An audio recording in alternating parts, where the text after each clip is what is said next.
अस्सलाम वालेकुम dear friends. Start करते हैं आज का लेक्चर नंबर 1 पार्ट 4। तो जो लेक्चर नंबर 1 का पार्ट 4 है अबाउट क्वाड। अच्छा जी, लास्ट लेक्चर में हमने डिस्कस किया था कि यूएस ने क्या क्या स्ट्रेटजीज जो हैं वो अडॉप्ट की हैं टू कंटेन चाइना। तो हमने पढ़ा था कि यूएस ने चाइना को कंटेन करने के लिए geographically, economically, politically and ideologically measures जो हैं वो लिए हैं, ताकि जो चाइनीज़ इन्फ्लुएंस है उसको काउंटर किया जा सके या उसको फिलहाल बैलेंस किया जा सके। तो जो क्वाड है वो जो यूएस की स्ट्रेटजी है टू कंटेन चाइना उसकी एक कड़ी है।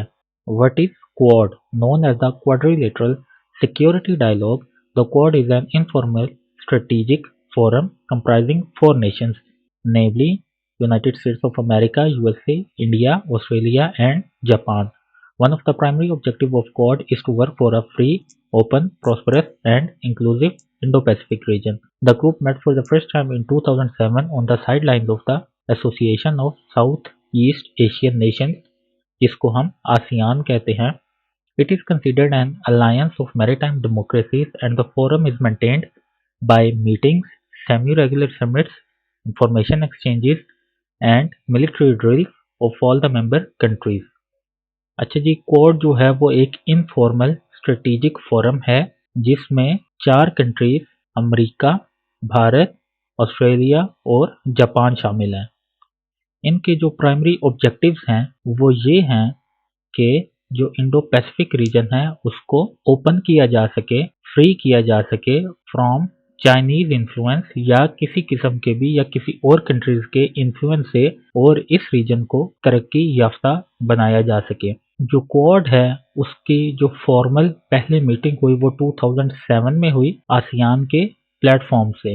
ये जो क्वाड्रिलेटरल अलायंस है इसमें आपने एक चीज नोटिस की है कि तमाम जो कंट्रीज हैं वो डेमोक्रेटिक कंट्रीज हैं, वो अथॉरिटेरियन या कोई और फॉर्म ऑफ गवर्नमेंट उनमें नहीं एग्जिस्ट करती, क्योंकि जो कंट्रीज या जो स्टेट्स जिनकी आइडियोलॉजीज मिलती हैं वही लॉन्ग टर्म जो अलायंस होते हैं उनको मेंटेन कर सकती हैं।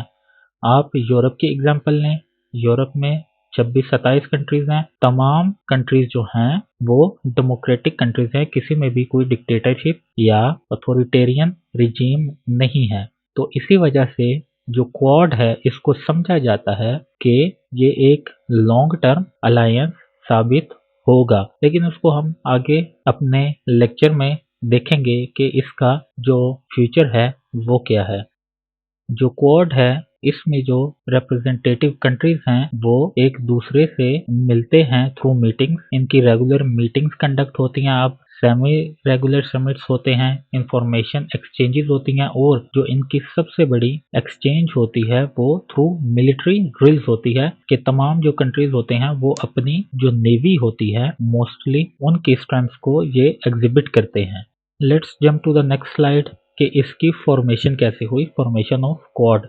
Since its establishment in 2007, the representatives for the four member nations have met periodically कि 2007 से लेके अब तक ये जो 4 कंट्रीज हैं ये मिलते रहे हैं। इनफॉर्मल ही मिलते रहे हैं, फॉर्मली जिस तरह अब से कुछ 2-3 सालों से हर साल इनकी मीटिंग्स कंडक्ट होती हैं और तमाम जो कंट्रीज के प्राइम मिनिस्टर्स हैं और यूएस के जो प्रेसिडेंट हैं वो अब तमाम फॉर्मली मिलते हैं। Japanese Prime Minister Shinzo Abe was the first to pitch the idea for the formation of Quad in 2007। तो ये जो आइडिया था वो जापानीज प्राइम मिनिस्टर का था कि हम क्यों ना जो मैरीटाइम डेमोक्रेसीज हैं उनका एक अलायंस बनाएं। In fact, its origin can be traced back to the evolution of exercise Malabar and the 2004 tsunami, when India conducted relief and rescue operations for itself and neighboring countries and was later joined by the US, Japan and Australia. Therefore, China issued formal diplomatic protests to the members of Quad। तो इसकी जो evolution है या इसकी basis है वो हमें मिलती हैं जब 2004 में इंडिया में सुनामी आया, तो इंडिया ने रेस्क्यू ऑपरेशंस जो हैं वो कंडक्ट किए, जो उसकी सुनामी की सेवेरिटी थी उसको कम करने के लिए। तो साथ ही जो नेबरिंग कंट्रीज थे जिनमें जापान और ऑस्ट्रेलिया हैं वो भी शामिल हो गए और यूएस ने भी रिलीफ ऑपरेशंस में हेल्प की। बट आहिस्ता आहिस्ता ये जो इनफॉर्मल अलायंस बना उस टाइम पे ये एक फॉर्मल अलायंस की शक्ल में हमें नजर आया जब इंडिया ने मल्लाबार एक्सरसाइजेज जो हैं अपनी मिलिट्री की वो कंडक्ट करवाई और इन्हीं कंट्रीज ने उसमें पार्टिसिपेट किया। उस टाइम पे चाइना ने जो डिप्लोमेटिक प्रोटेस्ट था वो डेमोन्स्ट्रेट किया to the members of Quad. अच्छा जी, क्योंकि ये अपने आगाज में जो क्वाड है ये इनफॉर्मल था तो ऑस्ट्रेलिया ने जो है वो विड्रॉ कर लिया था from the membership of quad. However, Australia withdrew from the forum due to the political pressure from the Chinese government and in the wake of growing conflict between US and China in the Asia Pacific region। तो Australia ने इस वजह से withdrew कर लिया था क्योंकि उनकी गवर्नमेंट पे चाइनीज गवर्नमेंट का बहुत ज्यादा प्रेशर था, क्योंकि जो ऑस्ट्रेलिया है वो बहुत ज्यादा डिपेंडेंट है चाइना पे ट्रेड के मामले पे। क्योंकि उस टाइम पर और अब भी आप देखें कि ऑस्ट्रेलिया की जो मोस्टली इंपोर्ट्स हैं वो चाइना से ही होती हैं, क्योंकि चाइना जो है एक तो करीब पड़ता है ऑस्ट्रेलिया को जिस वजह से कॉस्ट कम आती है। तो जो ऑस्ट्रेलिया था उसकी गवर्नमेंट पे प्रेशर था कि वो इस प्लेटफॉर्म से विड्रॉ कर ले।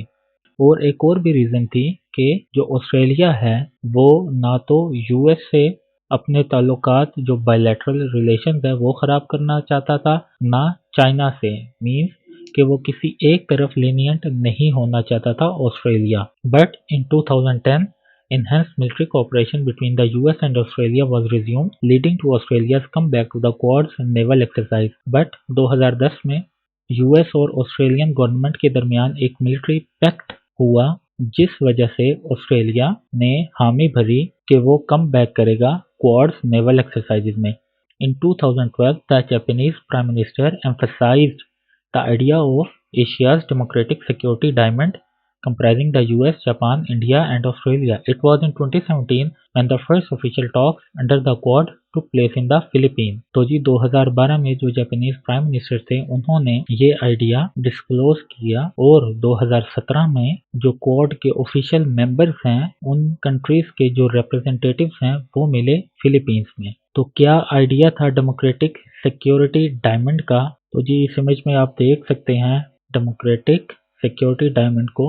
ये एक डायमंड की शेप बन गई है और चाइना जो है वो बीच में कंटेन होके रह गया है। अब इसी ये जो एक तरह की स्क्वायर है, रेक्टेंगल है, जो भी आप कहें, इन चारों साइड्स में चाइना को कंटेन किया गया है क्योंकि इस 4 साइड्स के अंदर साउथ चाइना सी है जहां से चाइना की तमाम जो ट्रेड्स हैं वो होती हैं या जो भी शिपमेंट्स हैं वो चाइना के डॉक्स पर इन्हीं रास्तों से आती है। तो चाइना को इकोनॉमिकली, जियोग्राफिकली और मिलिट्रीली कंटेन किया गया है थ्रू क्वाड। तभी तो चाइना ने सी पैक स्टार्ट किया क्योंकि अगर सी पैक जो है वो कंप्लीट हो जाता है देन चाइना को ये जो ट्रेड रूट्स हैं जो कि अब क्वाड ने उन पर अपना इन्फ्लुएंस जो है वो एक्सर्ट करना शुरू कर दिया है, तो चाइना को इन ट्रेड रूट्स की जरूरत नहीं पड़ेगी, तो वो डायरेक्ट गवादर पोर्ट से चाइनीज प्रोविंस पहुंचेंगी। जो सी पैक है, BRI और जो चाइना की ग्रैंड स्ट्रेटेजी है उसको हम अपने नेक्स्ट लेक्चर में डिटेल से कवर करेंगे। अभी जस्ट आप एक सैंपल जो है वो देख लें कि कैसे जो है USA ने चाइना को कंटेन किया है और नेक्स्ट लेक्चर में हम देखेंगे कि चाइना ने US के इन्फ्लुएंस को एलिमिनेट करने के लिए क्या स्ट्रेटेजीज यूज की हैं।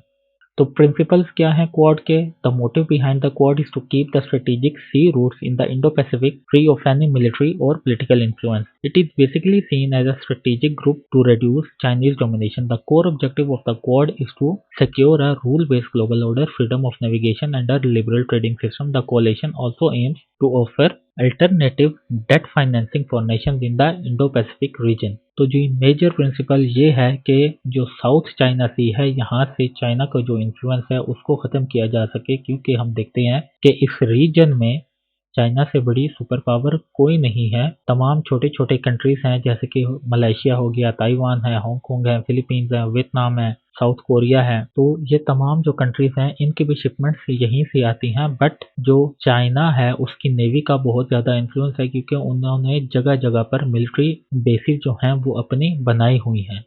तो जो चाइना का इन्फ्लुएंस है उसको ख़त्म करने के लिए क्वाड को फॉर्मेट किया गया है। चाइनीज जो शिप्स हैं वो यूजुअली यहाँ पर नेविगेट करती हैं और आए दिन अगर आप न्यूज़पेपर देखें तो कोई ना कोई इंसिडेंट आया होता है कि चाइनीज शिप्स ने जो ऑस्ट्रेलिया की प्रेमिसेस हैं या जापान की प्रेमिसेस हैं या वियतनामी प्रेमिसेस हैं या ताइवान की जो प्रेमिसेस हैं या मोस्टली लास्ट ईयर तो बहुत दफ़ा चाइनीज नेवल शिप्स ने फिलीपींस की प्रेमिसेस में इंटर किया। तो जो चाइनीज इन्फ्लुएंस है उसको ख़त्म करने के लिए क्वाड को फॉर्मेट किया गया।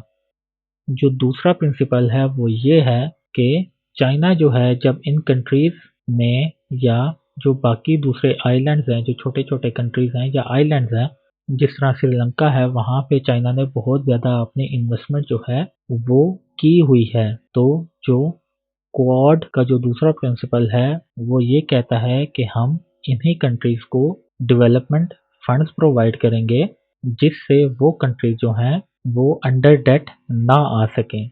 The Quad leaders exchange views on contemporary global issues such as critical and emerging technologies, connectivity and infrastructure, cybersecurity, maritime security, humanitarian assistance, disaster relief, climate change, pandemic and education।